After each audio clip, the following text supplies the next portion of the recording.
There are countless metaphors I could use. A house without its supports will crumble. A honeycomb without its shape will collapse. A body without its bones will die. Stories are the same. A story without structure will fail. Think about every book, movie, and television show you've ever consumed. Did you notice its structure? Probably not for most of them, especially the great ones. If the story enchants us enough, we tend to not notice its underlying structure. And yet, story structures exist. They are the hidden supports, shapes, and bones that make stories work. Trust me, if the story structure is missing or fatally flawed, we know something is wrong very quickly. We close the book or leave the theater and say, I didn't like that. We can't always diagnose why we didn't like it, we just realize we don't. Point is, structure is more than vital. It's essential. Part 1. The basics. Beginning, middle, end. Let's begin with the basics. A story has a beginning, middle, and end. Each of these acts are composed of the fundamental unit of storytelling, scenes. In each of these units, scenes, acts, and story are composed of an inciting incident, progressive complications, a crisis, a climax, and a resolution. An inciting incident, an introductory event that leads into something else. An example, a robber steals our hero's family's gold, so the hero goes out on a quest to get the gold back. Progressive complications, things get increasingly more intense, both in positive and negative directions. Our hero is getting dehydrated, so they find water. But oh no, there's an alligator. These progressive complications build up the story's intensity. Crisis, things have reached the most troubling for our protagonist. This is the do or die moment. For our hero, all seems lost. They have failed. The gold is gone. They must reevaluate themselves to survive. Climax, the story reaches its apex of intensity and the protagonist's ultimate challenge, and they usually succeed. The hero defeats the villain. He lost the gold, but he saved his family from the villain's future wrath. Resolution. The intensity of the story rapidly drops, and the protagonist has now been changed forever. Our hero returns home, realizing family is more important than gold. Okay, so scenes build acts which build a story, and each one of these units have an inciting incident, progressive complications, a crisis, a climax, and a resolution. Why am I lecturing you on something you already know? Most of us understand this intuitively. It's in all of our stories, everywhere we look. But here's the thing. We still easily find ourselves, myself included, writing, and finish in a place where we failed to construct a clear beginning, middle, and end. We finish with a mess. I'll repeat my original statement. A story has a beginning, middle, and end. The simplest way to get things right is to keep it simple. Before you begin working, whether you think you are a pantser, meaning someone who writes best without an outline, or an outliner, someone who works best when they carefully outline their story before diving in, do this. Write 1 or 2 brief sentences for your story's beginning, middle, and end. Break the story down to its fundamentals. Tell me what actually happens. Then identify, again in a sentence, the story's core value, its theme. What is your story trying to say? It could be as simple as good triumphs evil. Here's an example. Beginning. After getting into a fight at his boarding school, our hero decides to leave school early for his home in New York. In New York, our hero meets a series of characters, including a taxi driver, prostitute, a date, and an old classmate. After our hero feels threatened by his teacher, he feels lost until he takes his kid sister to ride in the Central Park Zoo's carousel and feels joyous. Theme: a child's innocence is worth protecting. This is The Catcher in the Rye distilled.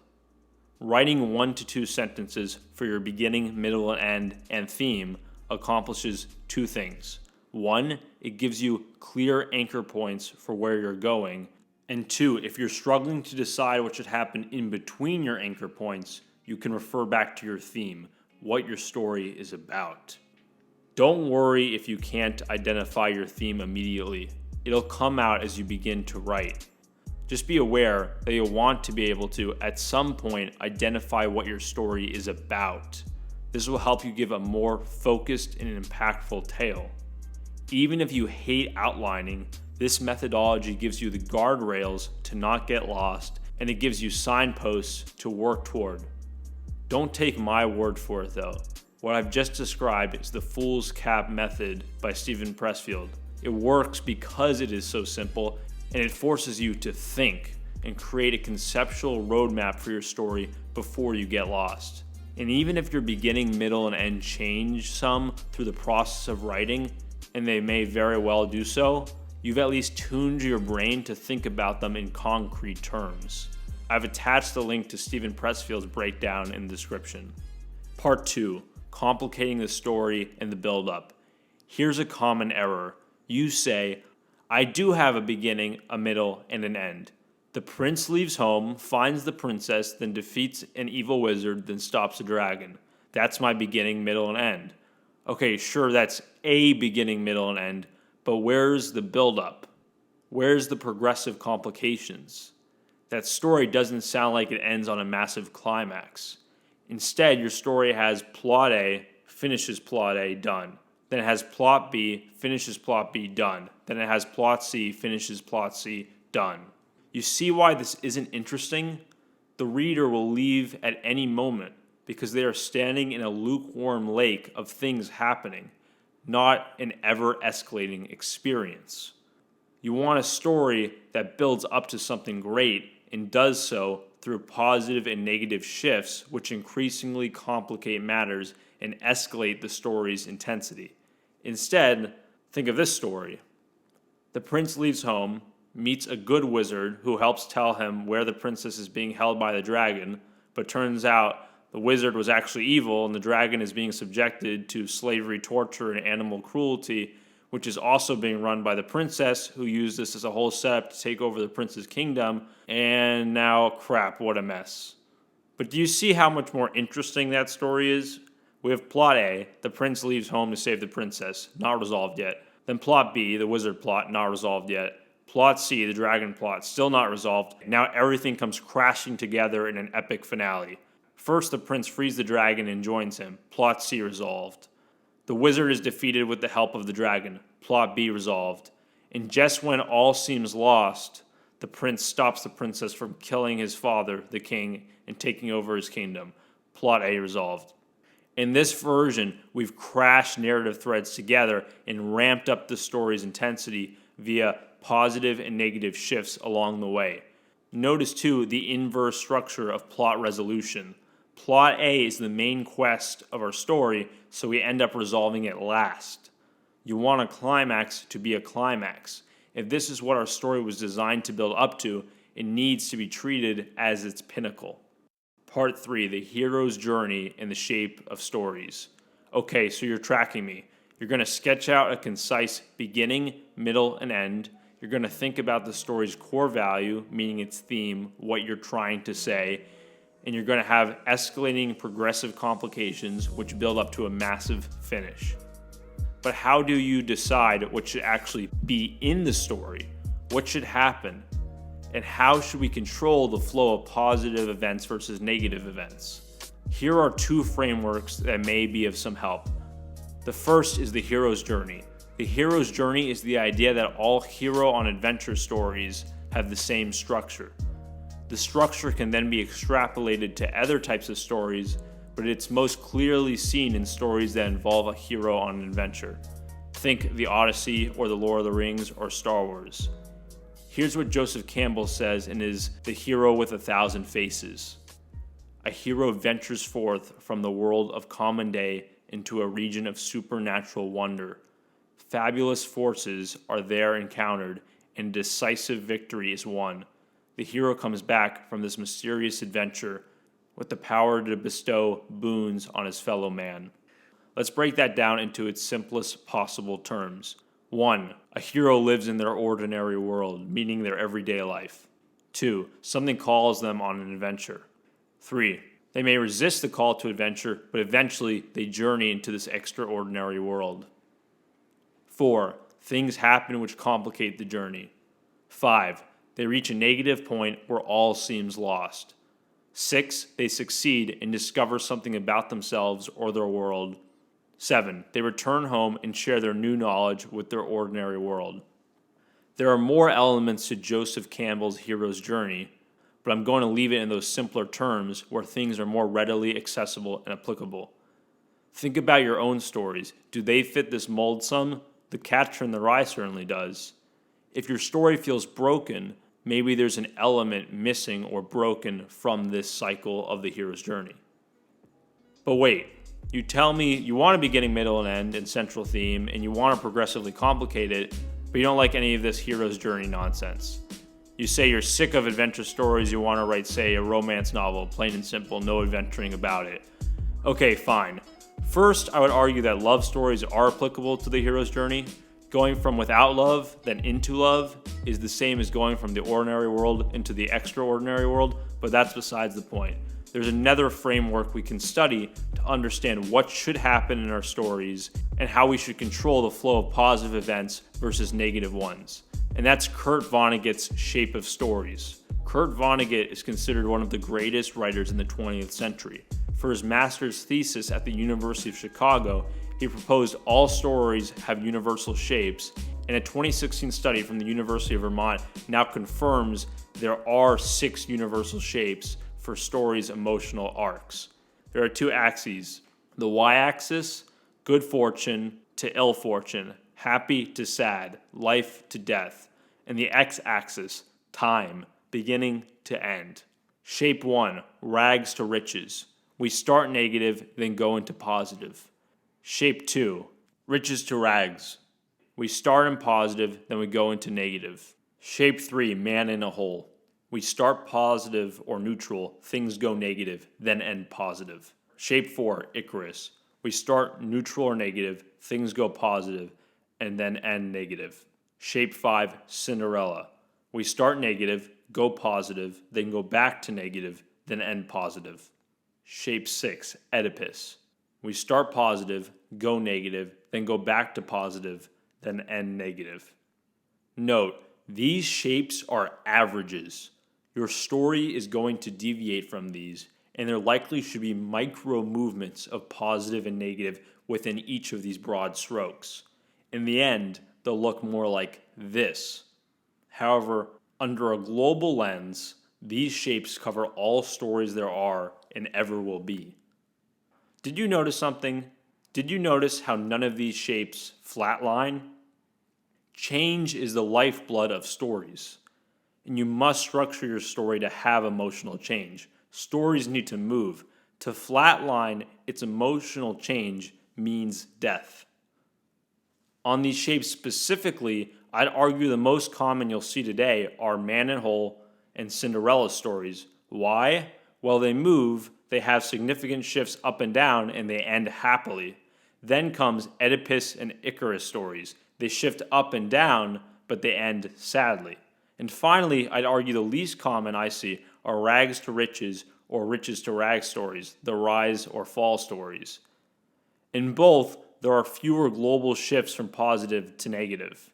It doesn't mean you shouldn't do those stories, but if your stories take those forms, you'll want to make the emotions really, really high to start or end, and really, really low to start or end. How should you use these in general, though? As you write, actively think about the shape of your story. Do you have significant, proper positive and negative shifts? I'll repeat because it's so important. None of these shapes are flat lines.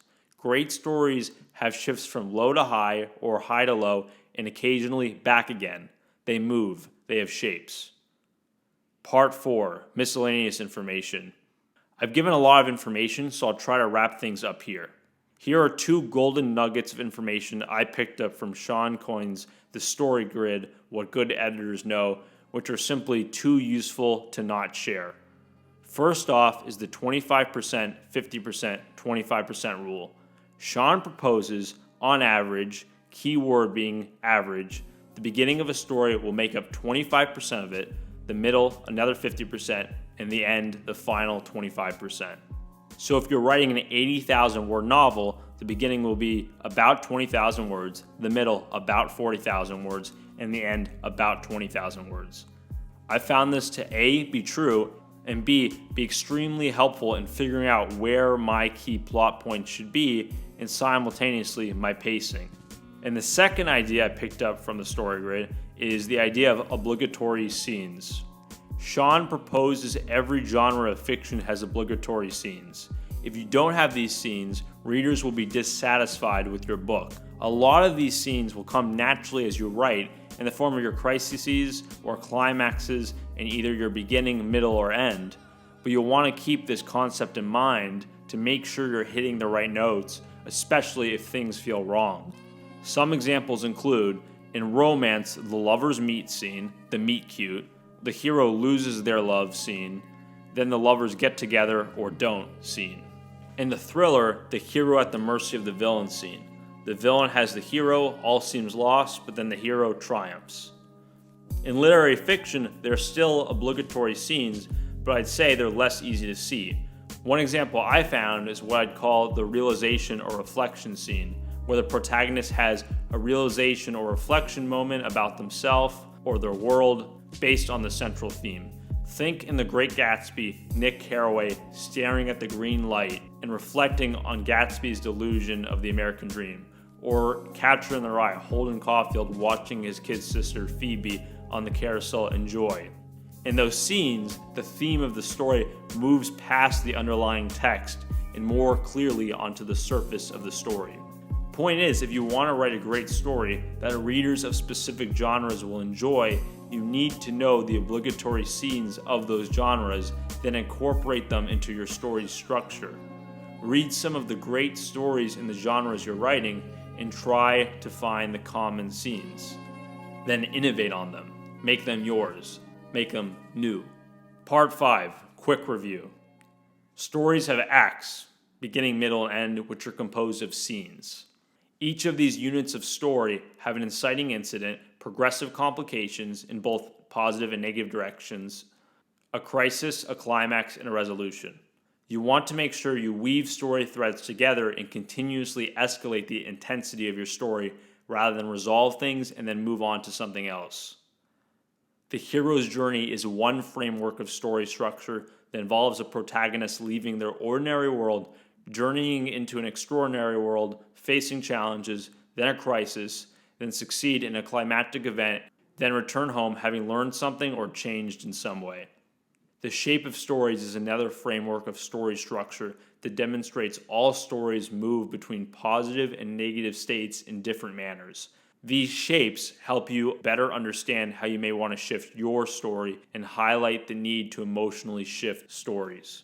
The 25%, 50%, 25% rule is a helpful rule of thumb to determine where your beginning, middle, and end should fit in your story. All genres have obligatory scenes, or readers will be disappointed or pissed off if you don't have those scenes. Make sure you identify the necessary scenes of the genre you're writing in, and that you have them, and that ideally you innovate on them. More likely than not, you're already unconsciously writing them into your story. Okay, that was a lot of information, but don't be overwhelmed. As you write, you don't need to actively worry about these ideas. For my stories, I literally just come up with the beginning, middle, and end, the central theme, and start writing.